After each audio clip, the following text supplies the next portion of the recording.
Olá, queridas irmãs, queridos irmãos. Estamos iniciando mais uma vez o nosso estudo de O Livro dos Médiuns.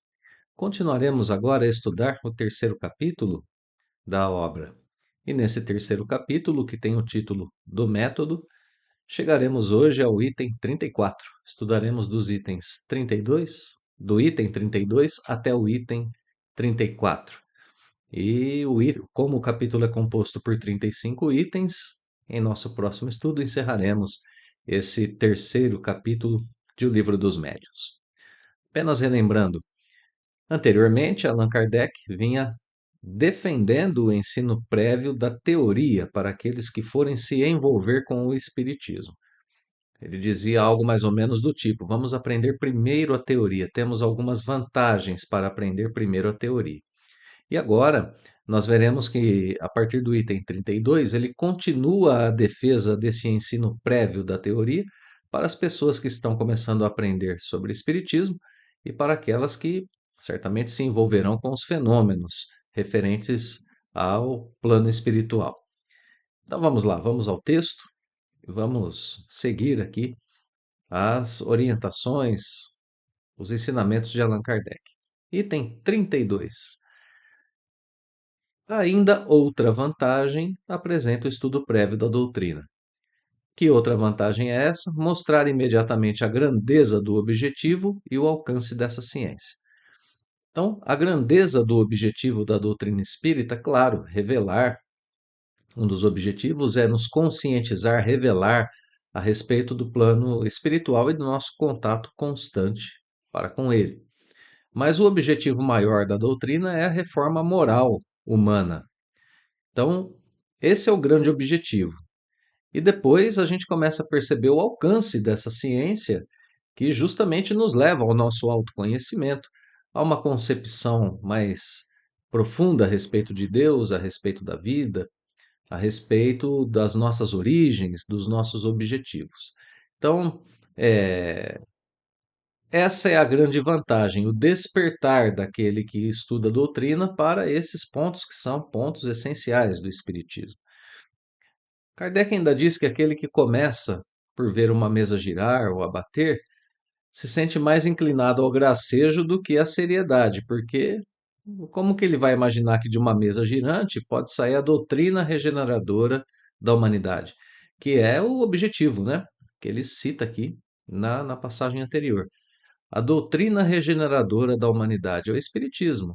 Claro que como que uma pessoa que não conhece a doutrina em sua teoria mais profunda, como que ela vai imaginar que por causa de mesas girantes nós hoje temos uma doutrina que regenera a humanidade, né? Então, é por aí que Kardec traça o seu argumento. É melhor conhecer primeiro a teoria. Temos notado, olha aqui, observação, né, do codificador, que aqueles que creem antes de haver visto, apenas porque leram e compreenderam, longe de se conservarem superficiais, são ao contrário os que mais refletem. São esses que mais aprendem, que mais aprofundam o conhecimento doutrinário, porque eles dão maior atenção ao fundo do que à forma, às informações do que ao fenômeno.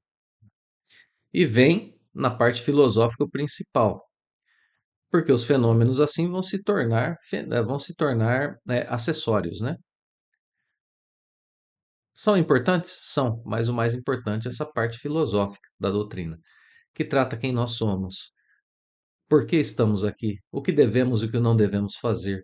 Quais são nossos compromissos diante da vida, do próximo, de nós mesmos, de Deus?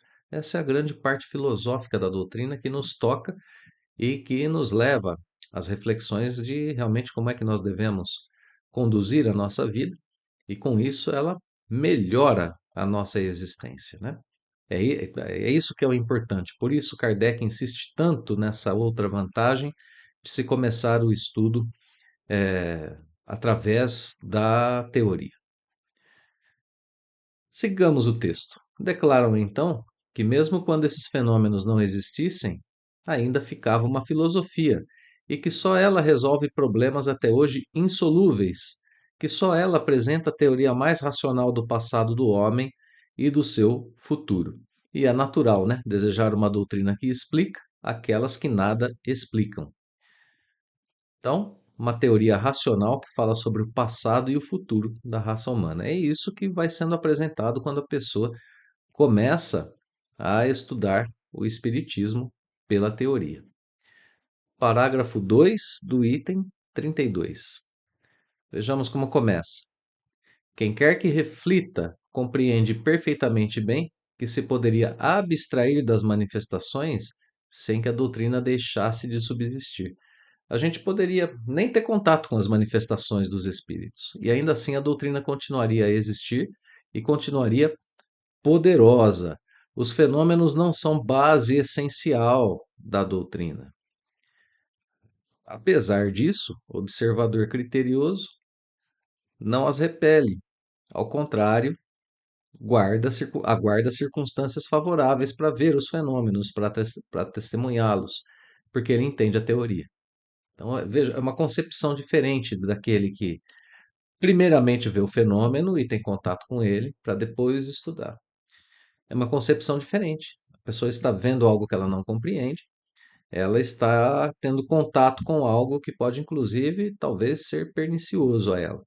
Quando ela já tem a teoria, os seus olhos postos sobre o fenômeno veem mais profundamente do que aquilo que está sendo apresentado de forma imediata, né?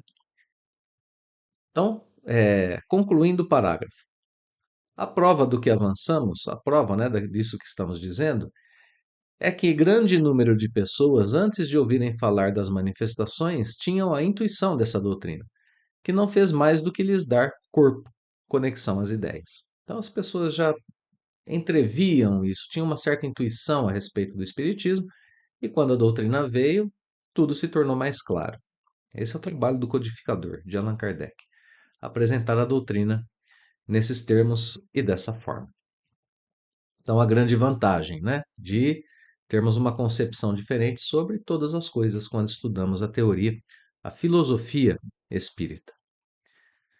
Parágrafo 33. Demais, vamos adicionar algumas coisas aqui, né?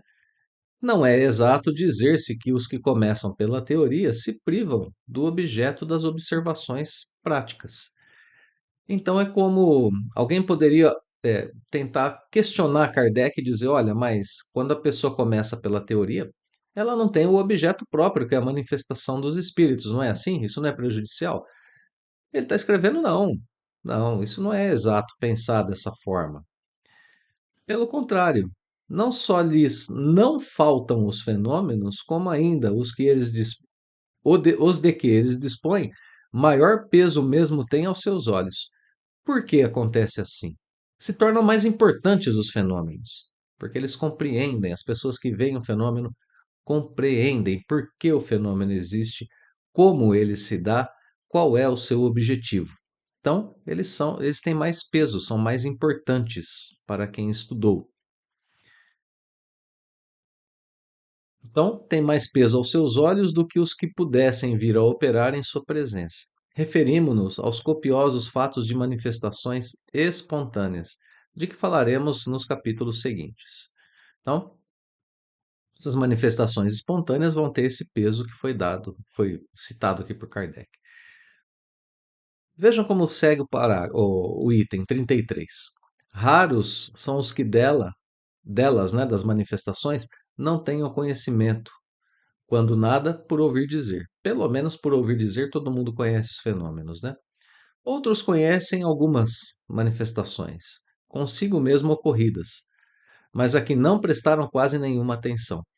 A teoria vem lhes dar a explicação. É isso que dá peso a esses fenômenos. E termina o item 33 dizendo: mesmo que não houvesse os fenômenos provocados, nem por isso deixaria de haver os espontâneos, e já seria muito que ao Espiritismo coubesse apenas lhes oferecer uma solução racional.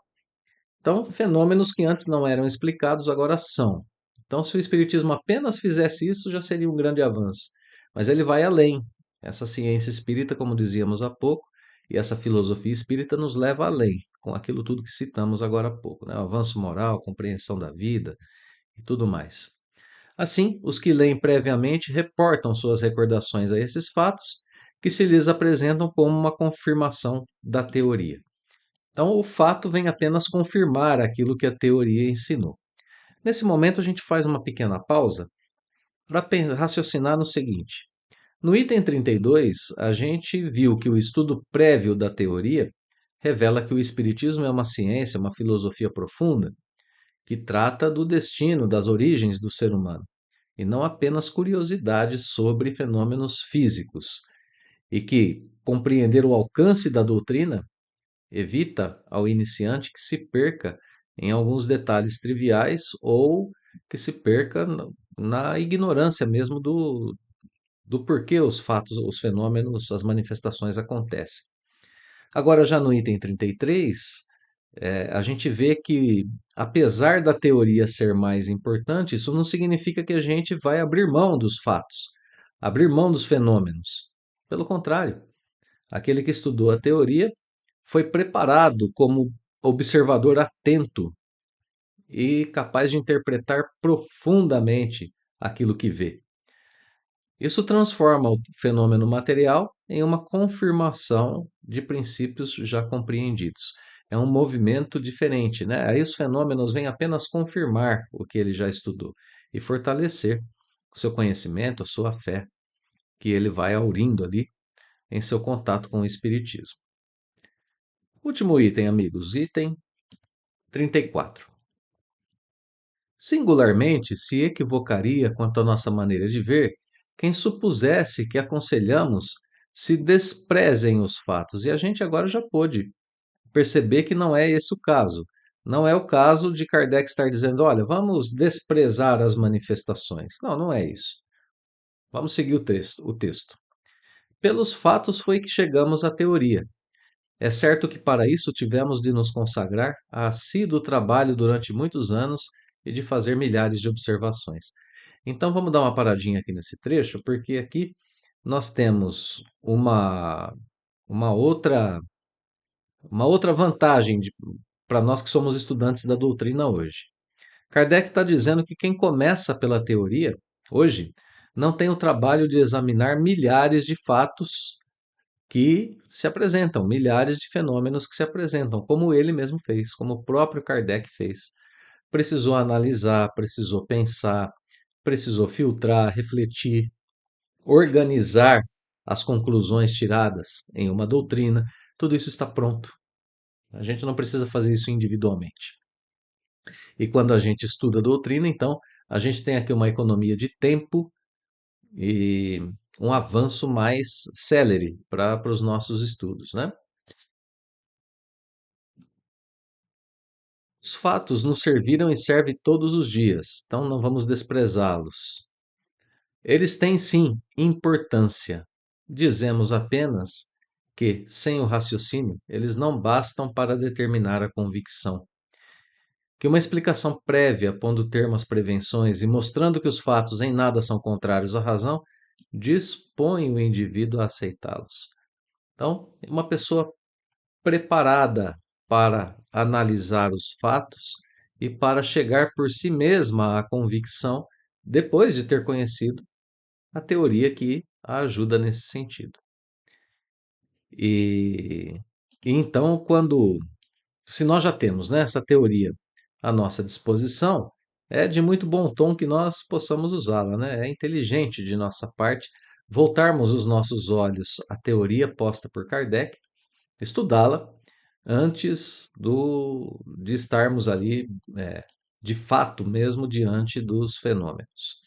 Bem, vamos ao último parágrafo do estudo de hoje, então. Algumas, aqui, várias marcações para a gente poder refletir um pouco, né, e terminar o estudo. Então, verdade é isto, que em 10 pessoas completamente inovadas no assunto, que assistam a uma sessão de experimentação, ainda que das mais satisfatórias na opinião dos adeptos, 9 sairão sem estar convencidas de alguma e algumas ainda mais incrédulas do que antes. Então, Kardec percebeu isso ao estudar os fenômenos junto com outras pessoas, ou ao apresentar os fenômenos a pessoas que não conheciam a teoria. De cada 10, 9 saem tão incrédulos quanto antes, ou então até mais, ou até mais incrédulas, porque realmente o fenômeno pode ser entendido como algo sobrenatural, como a gente já viu aqui no Livro dos Médiuns, pode não ser compreendido, a pessoa acha que está sendo enganada, ludibriada. Além do fato de existirem as pessoas que realmente enganam, né, provocando fenômenos que não são espirituais,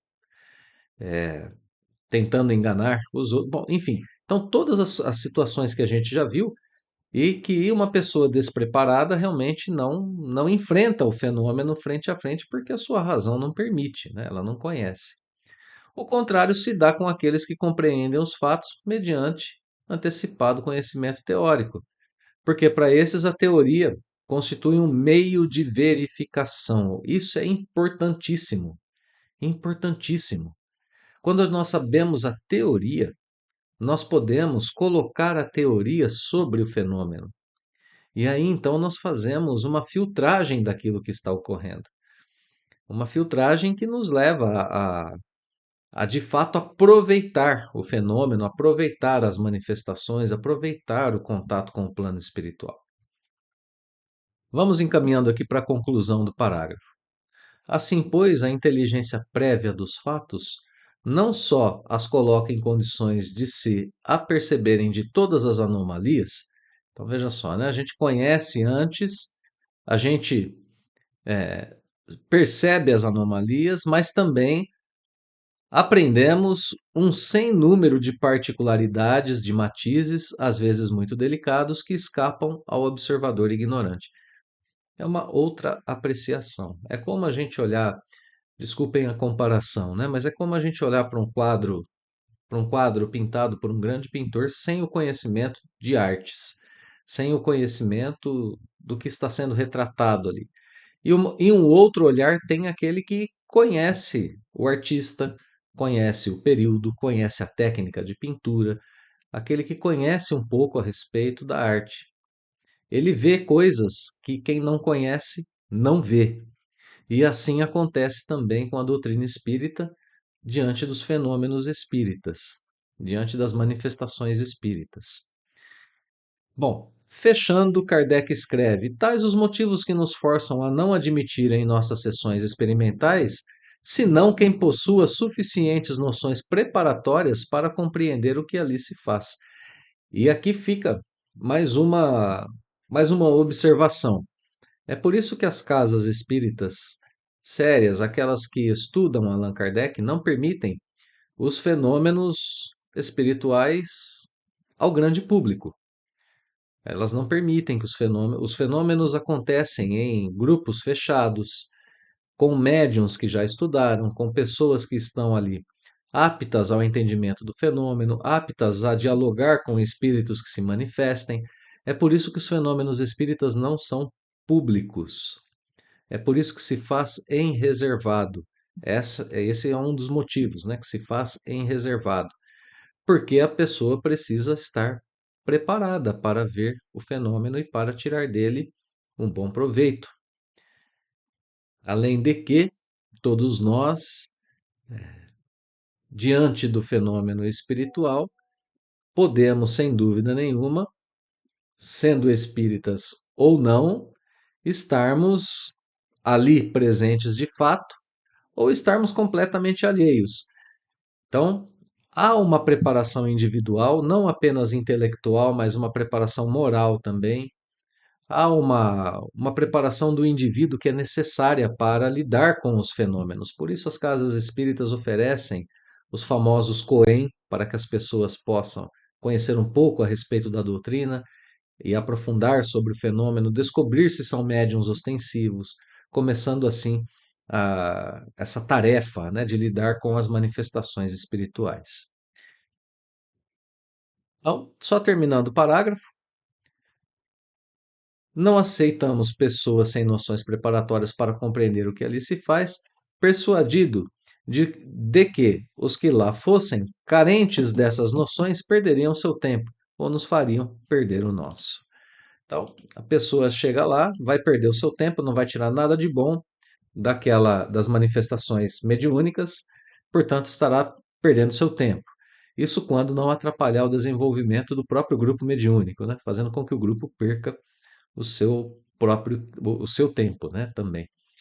Então, meus amigos, assim nós terminamos também o item 34, no qual Kardec enfatiza que não admitia em suas sessões experimentais quem não possuísse noções preparatórias básicas.